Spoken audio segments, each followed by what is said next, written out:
Hola, ¿qué tal? Aquí Julio Monroy en Bogotá, Colombia, en Delta Records. Y bueno, hoy tenemos un gran invitado que nos va a mostrar muchas facetas. Este live va a estar totalmente en inglés, pero tendremos subtítulos en español, así que aquí vamos. Hey Daniel, how are you? I'm well, thank you, Julio. How are you? I'm perfect. Thank you for being here, and it's an honor to talk with you. Thanks. Thanks a lot for taking the time. My pleasure. Thank you. And we are with David Seacard. Hey, David, how are you? Hi everyone, how are you? Welcome to this new episode of Producing with Julio Monroy. Daniel, it's a huge honor to have you here. And for the people that are just connecting, remember that you can send us questions through the comment section on the platform on which you are watching, and I will ask the questions to both Julio and Daniel. So I leave you with the conversation. Thank you, David. Well, Daniel, we have only one mandatory question here in the live stream. That's the only question that is mandatory. And can you tell us how did you begin in this music and audio industry? That's a big question. Yeah, it's Yeah, that's yeah. I mean, I started out, like most people in my generation, I saw the Beatles, wow. and yeah, I did not see them live. I saw them on Okay, TV, just to be clear. But okay. as soon as I saw the Beatles, I did not want to do anything else except be in the music business, be a musician. And I started out as a musician, and then one thing led to another where I was in bands and I was performing, and then I went on tour with bands, and then I went into the studio and fell in love with the studio and engineering, and then working as an engineer, I fell in love with producing, and just one thing after another, basically. And I see that you have a lot of instruments behind you. So Yes. do you play guitar, bass? Can you tell us more about it? My main instrument is bass. Okay. I've been playing bass for probably longer than anything else, but I played a bit of guitar. I can sit in on rhythm guitar and things like that. I don't consider myself a lead guitarist. That's a special talent, I think, but I play almost everything with strings on it, and I can fake it on keyboards as well. Like most musicians, you have one instrument that you're really special on, and then everything else, you just yeah, you dabble. Okay, wow. And for example, do you play drums or I no? am actually, that's the one instrument. I am actually a terrible, terrible drummer. Um, I can, I have pads, electronic pads, and I can play, and I have a really good sense of rhythm. But if you put me in front of a set of traps, I just turn into a complete gorilla. I cannot coordinate it. I don't know why. Same happens to me. Yeah. Yeah. Well, you told us about tours and well, you have you have been in different areas of audio and music business and concerts, touring, songwriting, and that's what we want to know more about it because every time we interview someone, they say, "Hey, I am an audio engineer, only mix engineer." They have only one hat, but you have Oh, a lot of hats, and that's why we would like to talk about this. Can you tell me what was your first job? well, I don't really think I ever had a job. I mean, I've had a couple of, jobs to make money once in a while when I was younger, but I got out of school when I was 16, 17 years old, and I was I was a guitar player. I was traveling around with a band, and I got a gig with a band, and I went on the bus, and I never went home.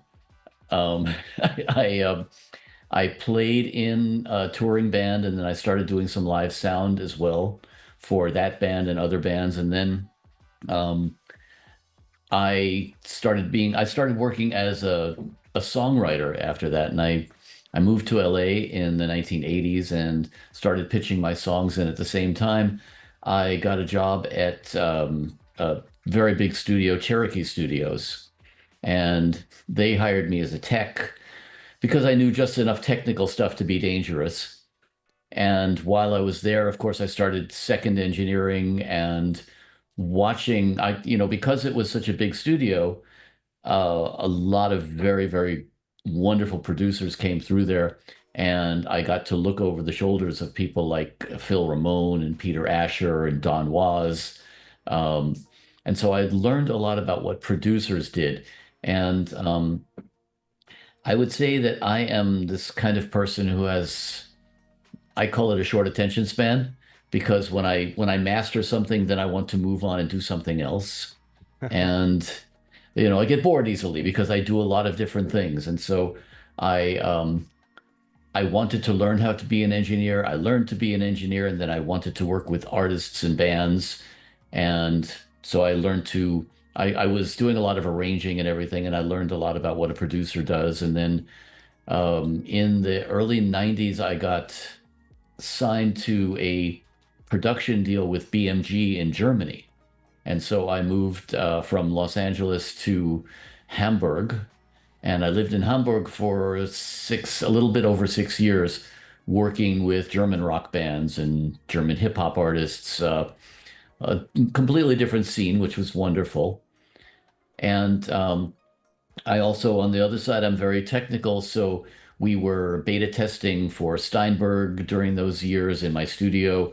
We were trying out a lot of new gear, and I also worked with Shure microphones. I started doing some artist relations stuff for them.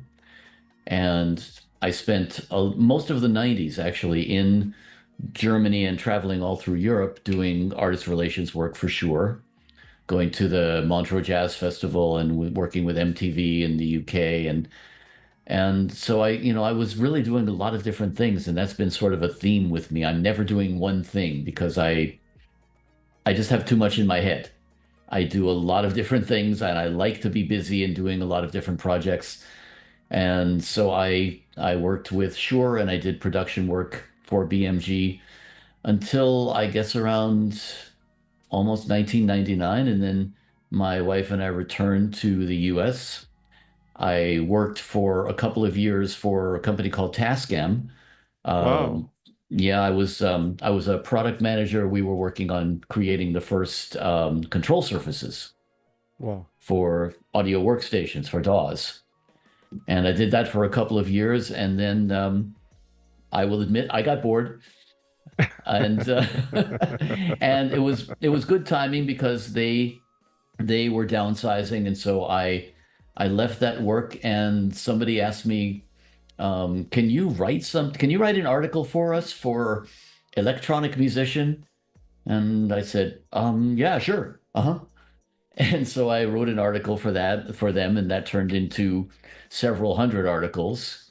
And I started meeting companies who wanted PR work and commercial copy and things like this. And I started doing that, and then I got very excited by learning video. And so I started doing videos for companies as well. And I've done that now. I started a company called Get It in Writing, which we've worked with. I like to say everybody from Avid to Zildjian. We've worked with a lot of different companies over the years and doing product rollouts, doing campaigns, creating video content for them. And I guess about maybe 5 years ago during COVID, I turned that into a podcast because I had been doing a lot of panels at NAMM and stuff like that, and I just loved to talk to people. I always love to talk to people. As you can see, I talk too much, and No, that's perfect. I like conversations. I'm very much I like to chat with people, and so I started realizing that I had the opportunity to talk to a lot of friends of mine in the industry and talk about their stories and talk about their perspective on creativity, because creativity is my big passion. the creative process and how musicians work and how artists come up with their ideas. And this is a big thing for me. And so um, I started talking to a lot of people, and I just started recording some of it. And I guess about 5 or 6 episodes in, someone said to me, "Hey, you have a pretty cool podcast." And I said, "Oh, it's a podcast." And Now yeah, it's a so podcast. yeah, exactly. And so I just started doing it and doing more of it, and I guess we're closing in on 170 episodes. So I'm having fun, and so is everybody else, I guess. Daniel, I have a question about that. Hmm. When you began with the idea of interviewing people, talk to them, what was your goal? Well, it's actually, I will say, the goal originally, I don't think there was a goal. I don't think there was a Yeah. plan. What Okay. happened was a very dear friend of mine, whom I've known for about 30 years now, is a record producer. His name is Michael Beinhorn, and Michael and I have had this ongoing conversation for about 30 years now, which is basically a couple of grumpy old men griping about the music industry, and nobody pays attention to bands anymore. Nobody cares about the artist, blah, blah, blah. And so we, I know that eventually Michael decided to write a book based on these kind of conversations about the creative process, about how important it is to work with the artist and how to work with the artist. And so I think we were having a conversation one day on Zoom during COVID, and I realized that, wow, we've been talking for about an hour and a half now, and we still haven't actually done what we had, we had made a call for a specific reason. And I realized that I'm having these kinds of conversations with a lot of people. We used to have them at NAM. Used to do panels at NAM about creativity and about the producer's role with the artist. And I just realized that this was something that was resonating with people. You know, Everybody talks about gear. Hmm. Everybody loves gear. I love gear. You can see I love gear. Yeah, me too. But yeah, of course. But the thing is that it it always occurs to me that we love this gear because this gear helps us to create art. And the art to me is the most important thing. You can have the most wonderful songs. I mean, look at the old recordings, the Motown recordings and stuff like that. This stuff was done with really pretty primitive equipment by today's standards, but yet That's right. the creative part of it, the music part of it, the song, it lives on, and it's always, I can hear the Temptations in the supermarket now in a crappy speaker in the vegetable aisle, and it will still sound really, really good because it's a performance and it's a great song. And so to me, I always felt like it was more important to talk about the creative process than the gear. And so Yeah. this was how it kind of evolved. And then I realized that, yeah, that's my focus. And that's my focus with all the people that I interview. So I guess it kind of evolved into a plan. There really wasn't a plan when it started, though. It was just kind of something that it's me, it's my personality. And my personality is that I like to talk about art. I like to talk about creativity, much more than what kind of compressor you're using. Yeah, yeah, yeah. That's right. Because uh, I was thinking about that because 1 year ago we began to talk and do live streams with David Sickard, and yeah, our plan was just to tell the people that there's a lot of people talking about the industry, and there are a lot of works, not only in the recording studio. Yeah, so.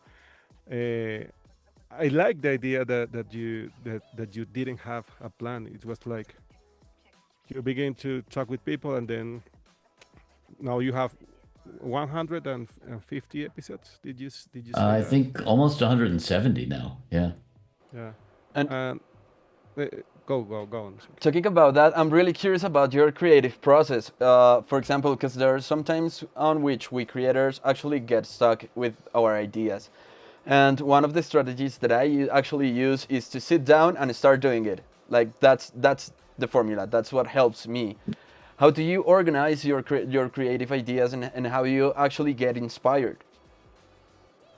That's funny that you asked that because I also I work with a lot of younger people, younger students and whatnot, and we talk a lot about how creativity works. And a lot of times the ideas you can't force them to come. A lot of times, I mean, yes, it's a great strategy, and I use that strategy too to sometimes just sit down and say, okay, I'm just going to get started. I'm just going to do whatever happens.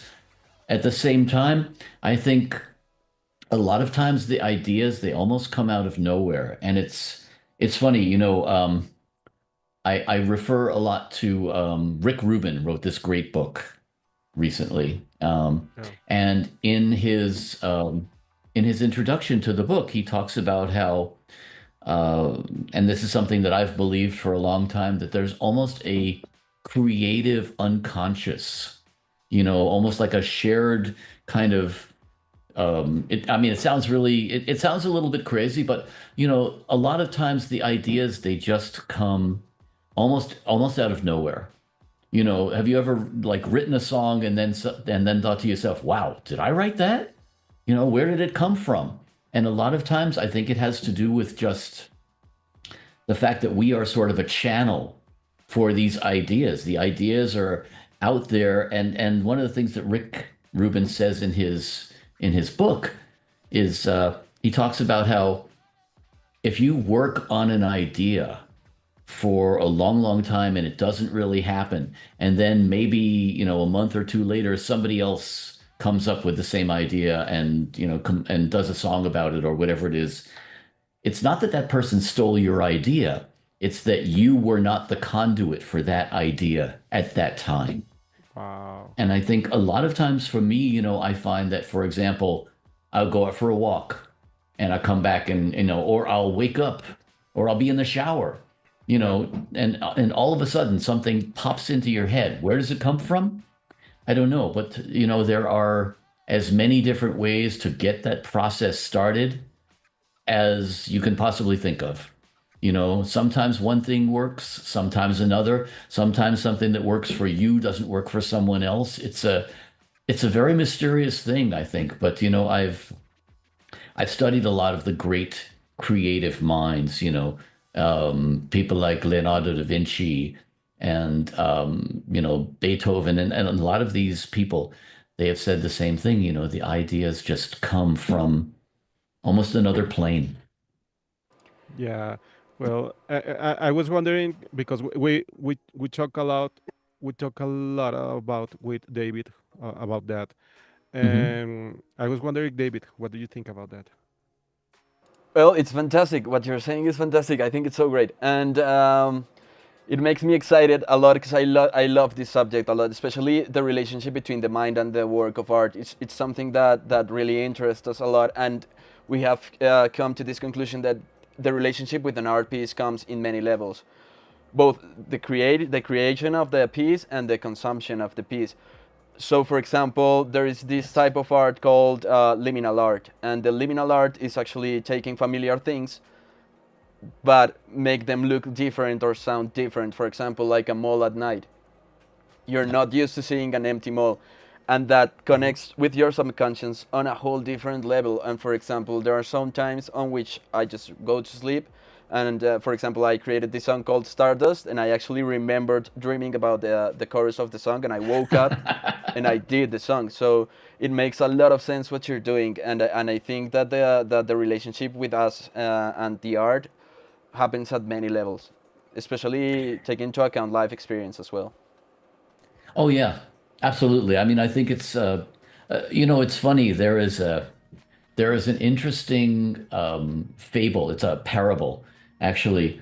It's called the Centipede's Dilemma. And what this is there's a little story about, I think, you know a centipede, right? I don't know the Spanish word for it, but it's an insect that has about 100 legs. And a little ant walks up to him and says, "How do you manage to walk like that and coordinate all of those legs?" And the centipede says, "Oh, I never really thought about it." And then he tries to walk and he can't walk because he's thinking Hmm. about it. Yeah. And in the same way, I think, sometimes if we overanalyze the process, we we hinder the process.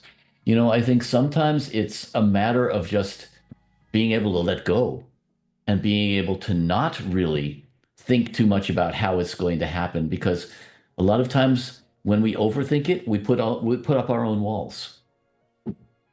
Yeah. For example, when I remember, for example, when I don't know, 15 years ago, uh, I was studying music, and after all the, I don't know, 5 years, my mind changed, and now I said, well, now play this chord, it's an error, because in the classical music you can't play that chord. So yeah, maybe when you don't think, it's better. Comes from the soul. I don't know how to explain me in that way, but I agree with you, Daniel, because a lot of people maybe thinks that having the huge console or huge microphone is going to create a great song, but it's all about the music. Or what do you think about that? I love the tools. I Hmm. love the instruments. I I do agree that sometimes it can inspire you. I think, for example, I am, as I say, I'm mostly a bass player, a guitar player. If I sit down at a keyboard to write, I'm going to write completely differently because my perspective has changed. It's a new toy, so to speak. But um, but I think a lot of times we overthink that. I do a lot of work with students, as I said, and one of the things that I have been working with is I started a project last year called the Artist Brain Collective. And what this is I talk to a lot of artists who are, a lot of artists, we're very sensitive people. We're very attuned to things in ways that I would say normal people don't necessarily feel them. We feel things very deeply. It's part of it's part of being an artist. It's part of being open to feeling things and being more sensitive to things. And so I think the way the brain works like that is something that it's hard to guess. It's hard to make rules because we're all wired so differently. We all have a different process. And even for one person, your process is different from one day to the next. And, what worked for you on Tuesday might not work for you on Thursday, and so I think it's really to try and analyze the human brain is difficult anyway. To try and analyze the artist brain is it's almost impossible, because we're so different. Yeah, man. Wow. Daniel, David Seeker is telling me that we have a question from Instagram. So are you Uh-huh. ready? Are you Sure. ready? Okay, Absolutely. first of all, we have here from us to the world says hi. Also, John Leal says hi. We've got a Hi, lot of John. people connecting on Instagram. We have Gabriela De Leon. She's connecting on Oh, Gabriela, Instagram. wow. Tom Camuso as well Cool. is on Instagram. Oh, Tom Camuso.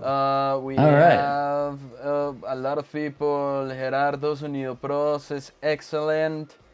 We have Gustavo Calcedo, Michael, Nico Arbeláez, a lot of people connecting with us now. That's So awesome. thank you a lot for being here. I'm gonna read you a question, which is you have consulted for many audio technology companies. What's something Hmm. people don't realize about the relationship between engineers and product developers?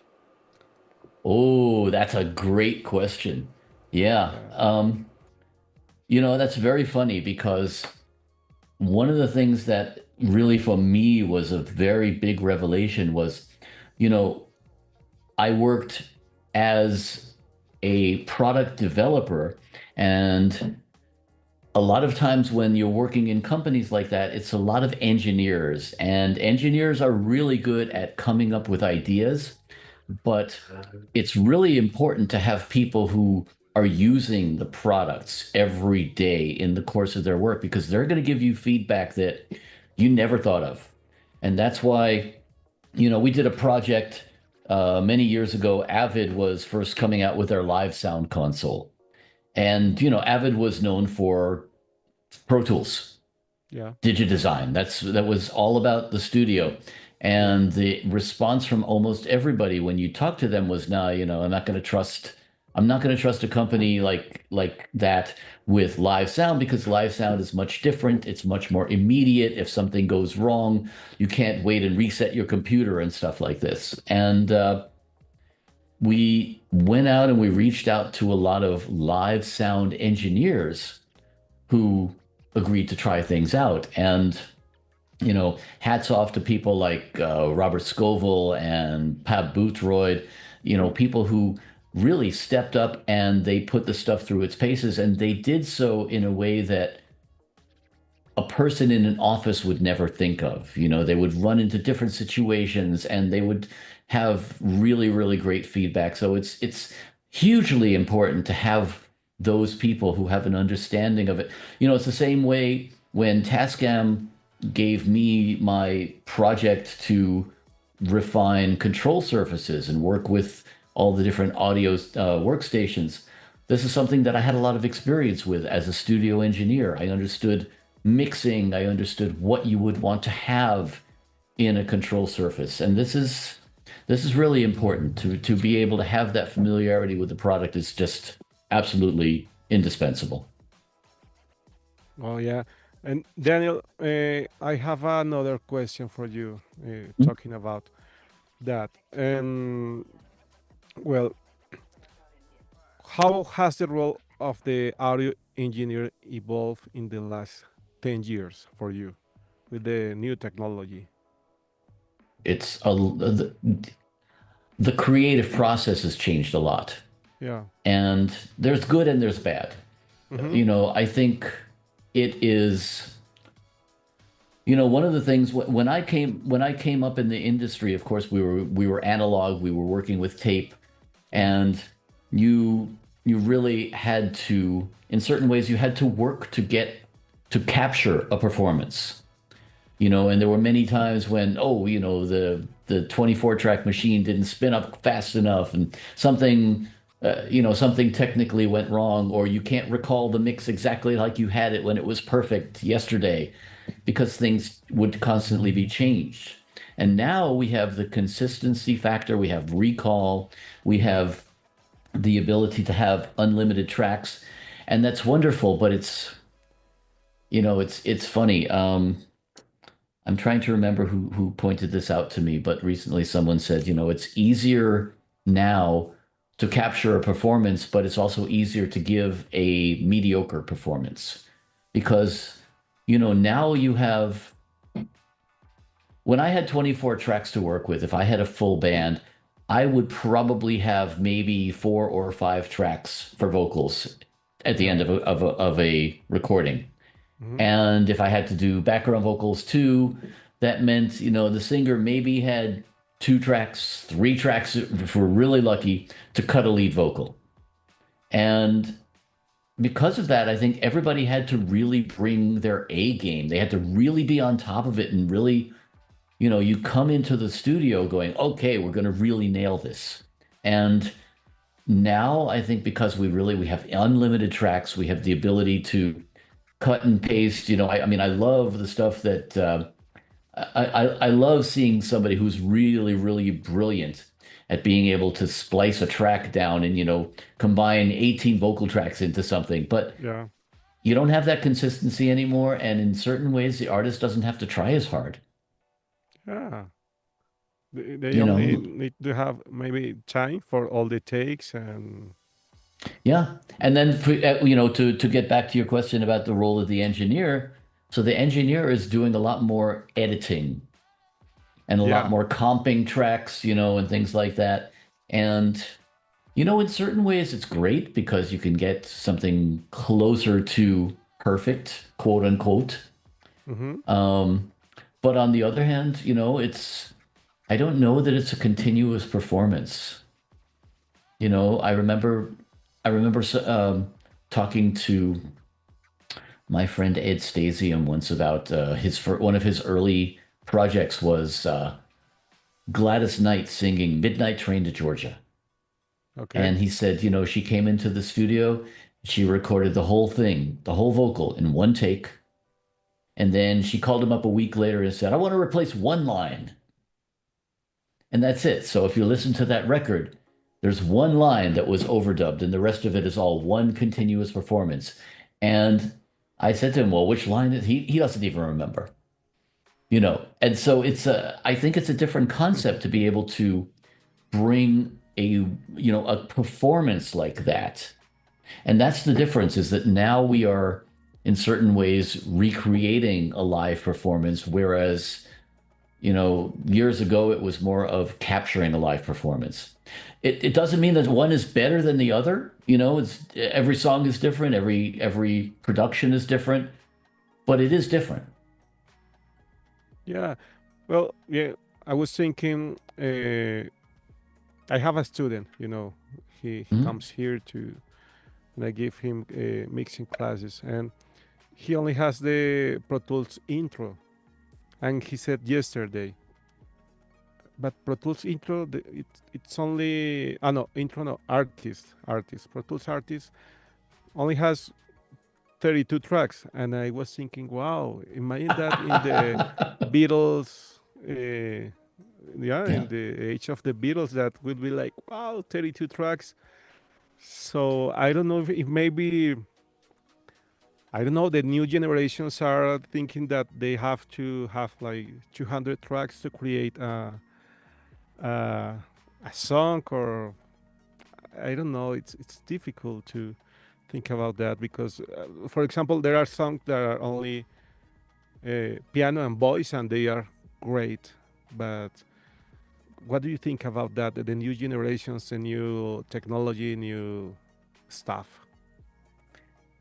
I agree with you to a certain extent. I mean, let's put it this way.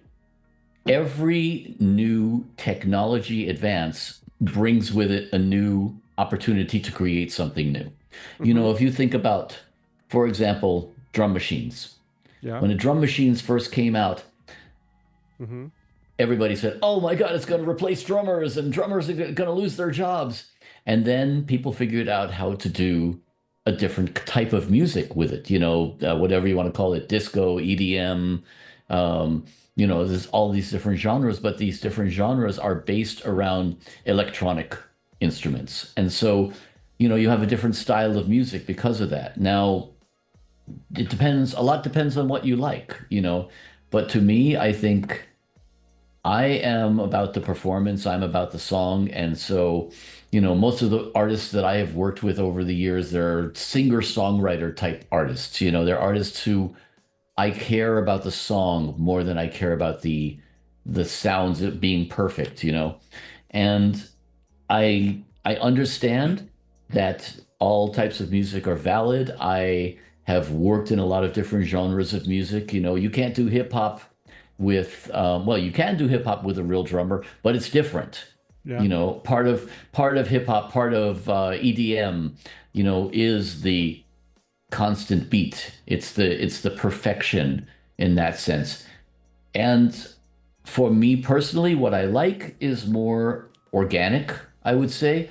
But I cannot say that, oh, you used, it's all tracked, it's all virtual instruments, so it's no good. I will not go that far because there's a lot of really great stuff that people have made with it. But I do think that I think it's definitely changed the way that we're making music. And to me, there's certain things that I miss. I mean, I think what I really miss is the idea of people playing together because, I'm a bass player. Yeah. And for me, I nothing is more fun, nothing is more exciting than playing with a really good drummer, Yeah. because this is what, you lock together, you almost, for a moment in time, you almost fall in love. You have this really, really close mental relationship, and creative relationship with other musicians when you're playing live together. Everyone plays off each other, everyone plays off each other's energy. For me, I love that. That's my jam. you Yeah. know Now, I have good friends who, do nothing but EDM. I was over at a friend's house a couple of weeks ago, and he is a very big EDM remixer, and that's what he does. And he even said to me, I work almost exclusively at home. I miss playing with other people sometimes, and we actually agreed to play some music together. But, it's the kind of music he does. You don't really have a band playing. Maybe you have a track, and then maybe you bring over a guitar player to do, some live stuff over the top, or sax player or something like that, or maybe some percussion. But it's a different vibe.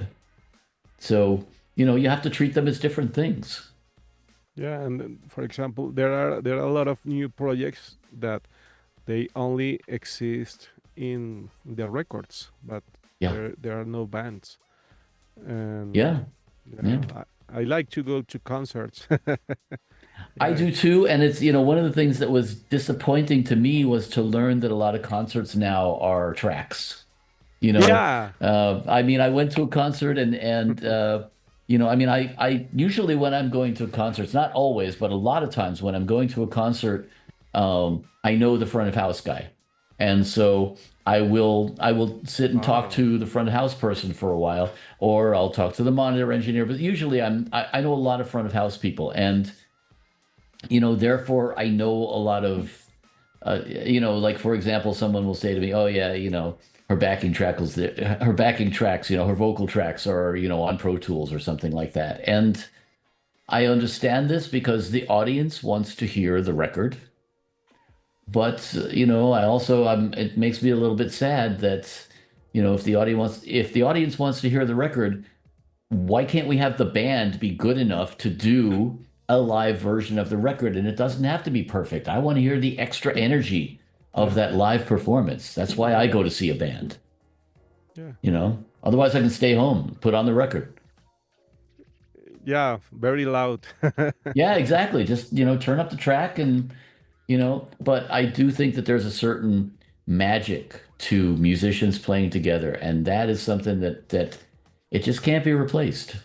That's why I love working in the studio, because I love getting the artists together. I love to see what happens when those brains mesh, Hmm. you know, and that to me is where the magic is.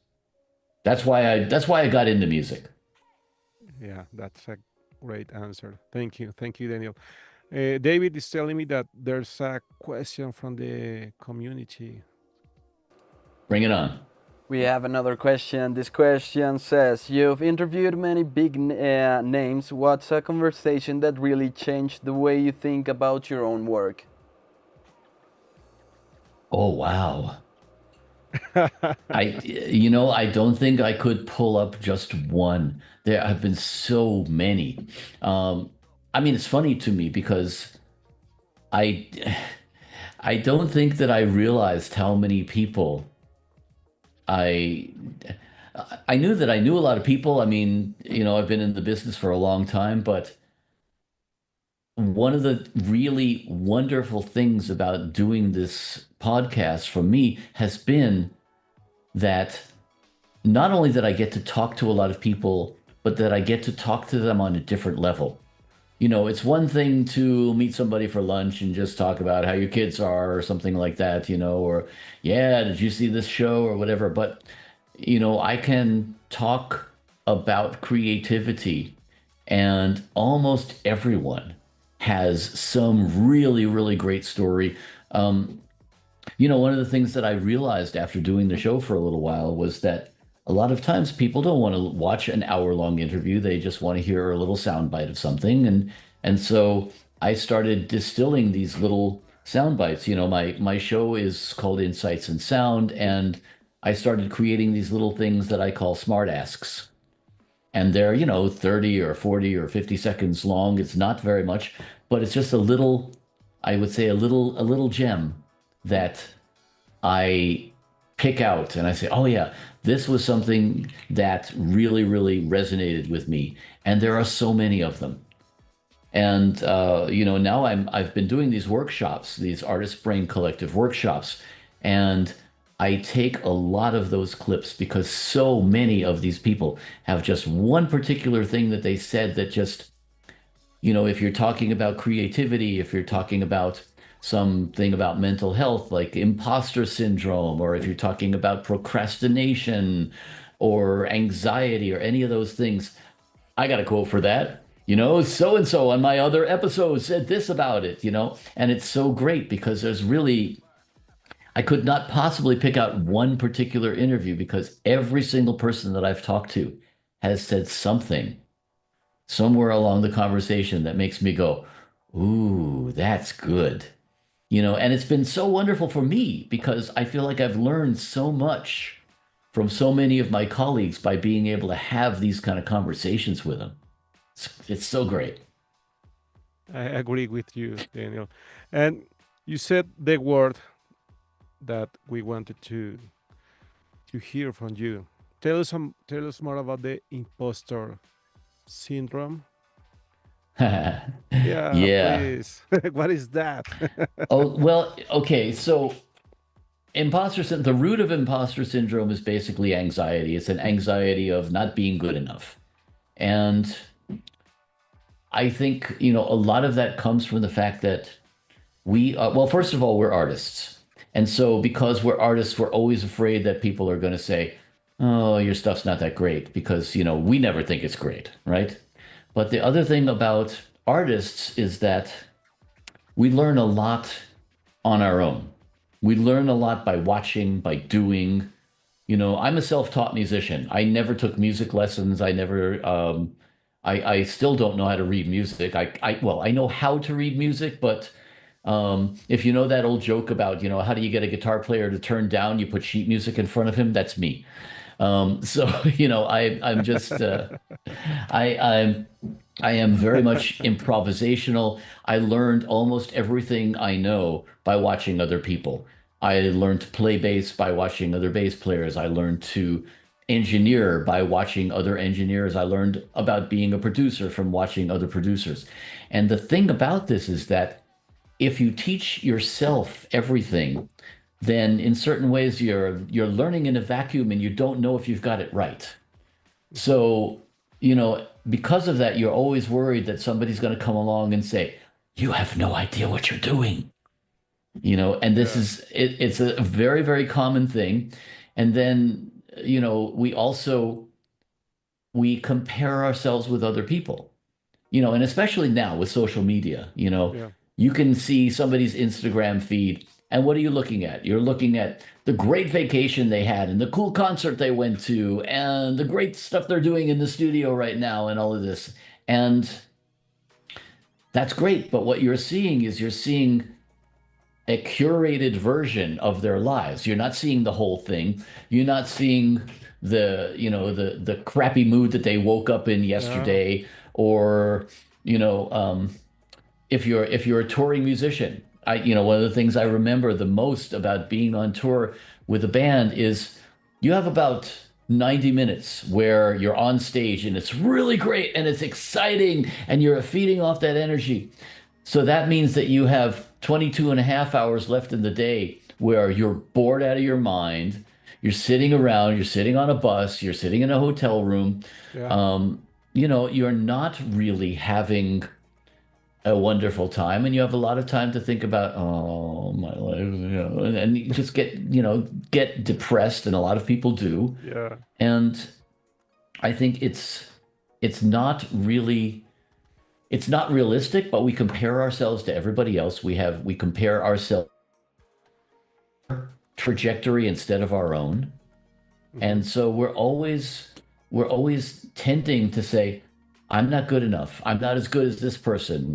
There's always somebody who's a better player than you. There's who's more, who has more money than you, who's more talented than you know, and we forget that we have our own trajectory. It's, we're not in competition with anyone Yeah, else. yeah, And one of the things that I tell a lot of the students in my workshop is every once in a while, it's really important to look in the rearview mirror, to turn around and see where was I a year ago and have I made progress from there? Because, if you start thinking like that, then you realize, wow, I've actually, I've done a lot in this last year. yeah. And and the older we get, the more we do that, the more we can have that perspective of what was I doing 10 years ago, 15 years ago, and this is important because then you realize you're comparing yourself to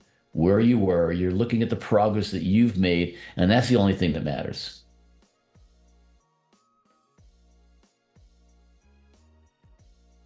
Hard with us, and we compare with another people who creates music or they record something, but they have their own trajectory, as you said. Every Yeah. every path is every life is so different. Yeah, and we also we look at somebody else and then we try and set this standard for ourselves, Hmm. and the standard that we set is not realistic, and so and usually what happens, especially with artists, because we always have these big goals, and so especially with artists, we have this definition in our heads of, oh, well, when I do this, I'm going to succeed.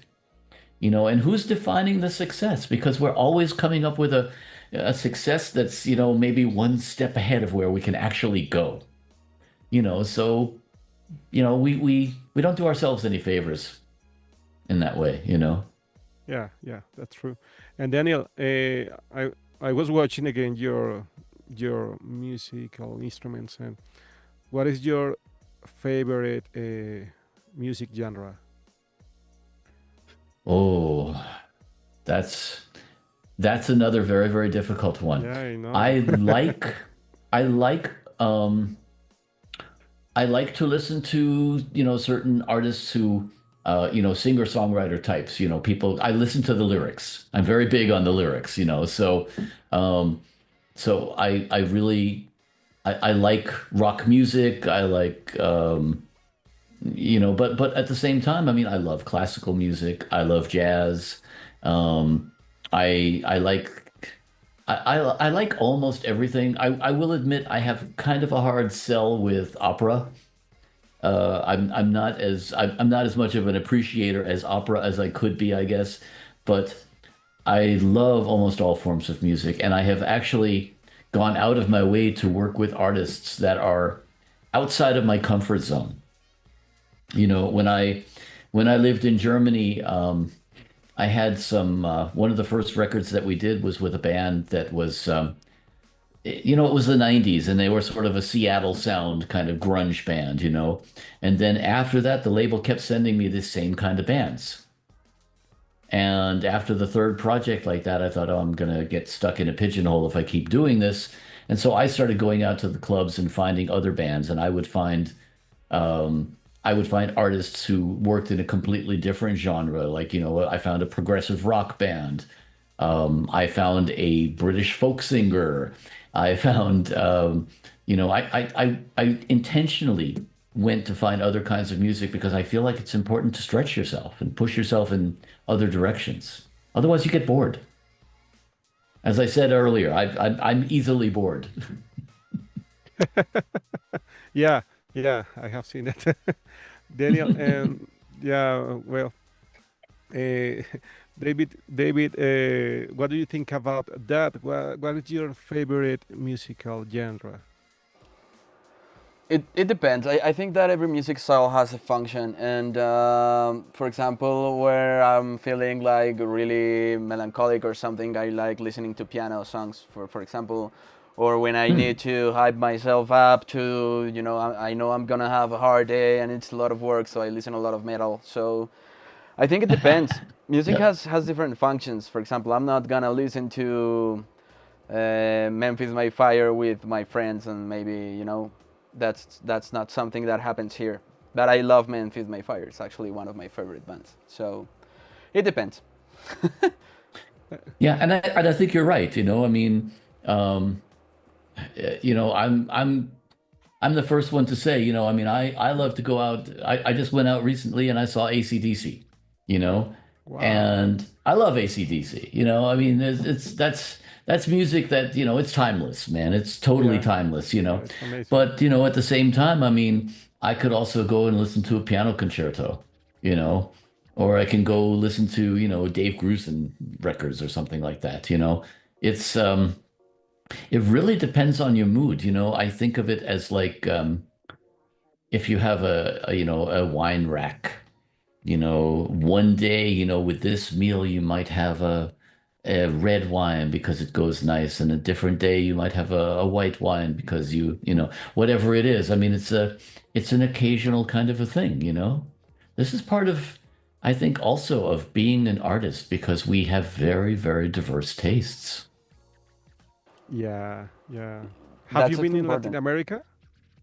Have I been in Latin America? Yeah. Um, I have only been in Mexico. So I was supposed to come down to Mexico City for the expo last month, and I just could not make it. But I Yeah, we have miss I have you. We miss traveled. you, my Yeah, I friend. know. I really was disappointed. I've traveled a lot in especially in Europe. But I actually, that's one of my projects for the next few years is there are a lot of places I want to visit in Latin America. Um, I have promised myself, I have a standing invitation to go down to Montevideo, Yeah. which is very interesting to me. And I mean, there's a lot of places that I still want to see in the world. I love to travel. Montevideo is the land of Cesar Lamstein. Yes, indeed. That's right. That's right. Yeah, Cesar's a good buddy. As you know, I'm very involved also with the Audio Engineering Society. Oh, And that's great. yeah, yeah, I am the chair of the LA section. And so um, Wow. I'm always, I'm always connecting with all my colleagues through AES. Wow, that's great because we are creating an AES section in a school where I teach. It's called Sergio Arboleda. So they are very happy with that because it's going to be our first time that they are going to have a section, and I love AES. Yeah, man, that's amazing. Oh yeah, yeah. I've been AES member for since the 1980s, actually, when I was studying recording. So to me, I think it's a very, very good. I think it's important to be able to network with your peers. Yeah. I really do. I was just at the school CRAS, the Conservatory of Recording Arts and Sciences in Phoenix, Arizona, Yeah. and I love these kind of schools. I spent a lot of time also at Blackbird, and I love that kind of environment. And I think that is the same thing that AES fosters also is this camaraderie between us, because that way you can learn a lot more by being exposed to other people, and you're not feeling like an imposter because you're Hmm. all in it together. And I think that's so important. And are you going to the Latin American AES convention in August in I Mexico? am not, only because I am Oh, involved in the California AES convention in October. yeah. And so I have a lot of prep work to do for that. And I also Long have a lot of Beach. video projects that I'm doing right now. So Yeah. um, that's one of the challenges is that, the more you're traveling, the less you can get work done. Yeah. And I have right now, I'm very fortunate in that I have a lot of video projects coming up for a lot of clients. I work with a number of companies still, and we just finished a project with Ampeg's celebrating 75 years, their 75th anniversary. And Okay. because I'm a bass player, this is very near to my heart also. Mm-hmm. Um, and so I have to also balance, going to shows and at the same time getting work done. So I can only do so many AES things, and the thing with being chair of a section of AES is that we have a monthly event that we do. And so Okay. every month now I'm arranging these events, and thankfully I have a committee of people who I'm working with, and they are also helping. But every month we put together an event, either a studio tour or a facilities tour, or recently we had a an immersive demonstration at Apogee Studios, Mm-hmm. and a few months before we had a demonstration on restoring the audio to old movies from the 70s and 80s. And Wow. so there's a lot of knowledge out there, and I want to get that out there. And so, every month we're doing a project, every month we're doing an event. What So, what is yeah. the next event? The next event When? is going to be Disney Hall. Uh, yeah, Wow. Disney Hall in LA. And then also, I spend a lot of time in Las Vegas.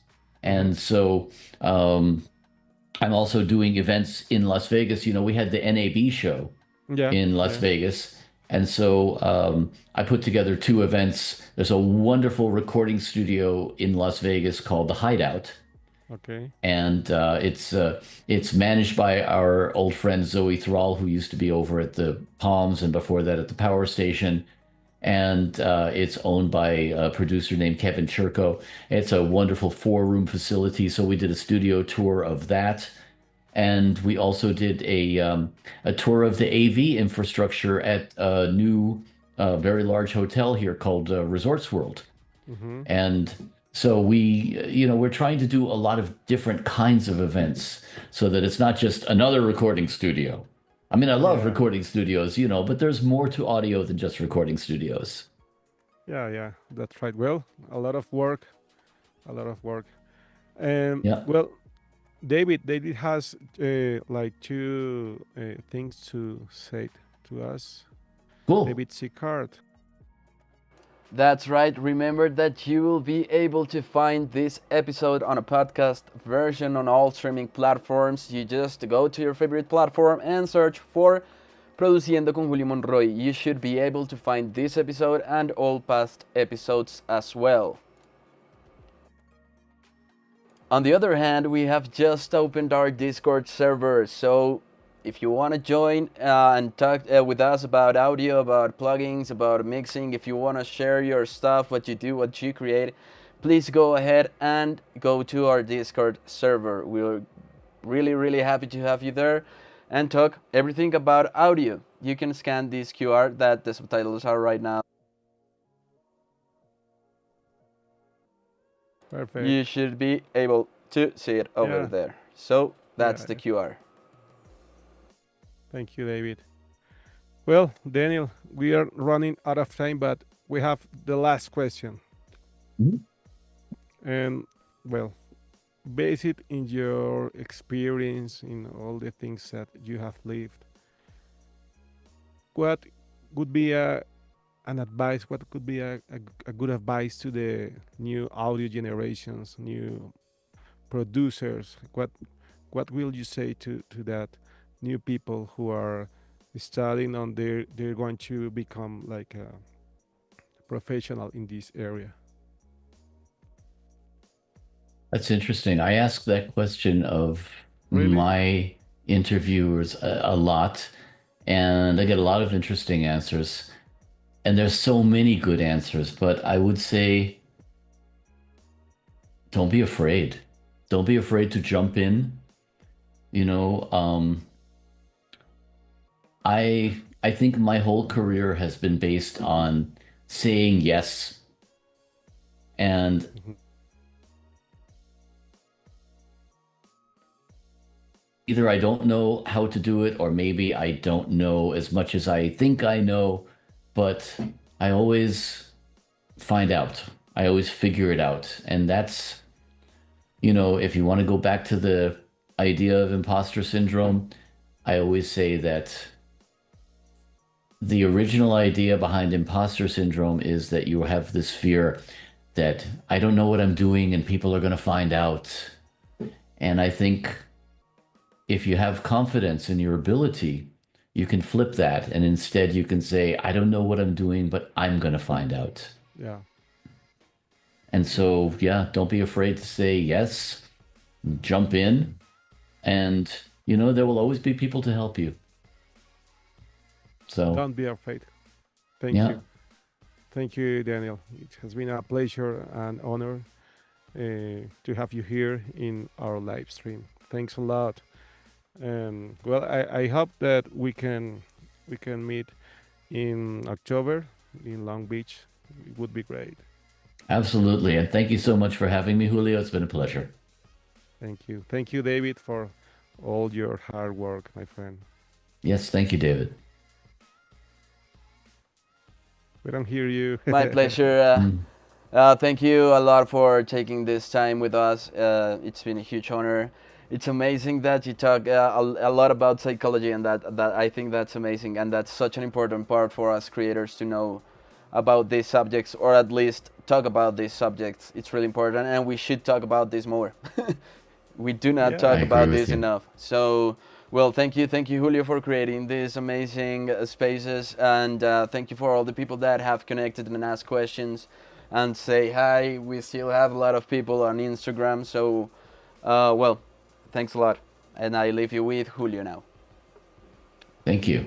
Thank you, David. Thank you, everyone. Well, uh, next week we are going to have the AES Ecuador president, Bernarda Ubidia.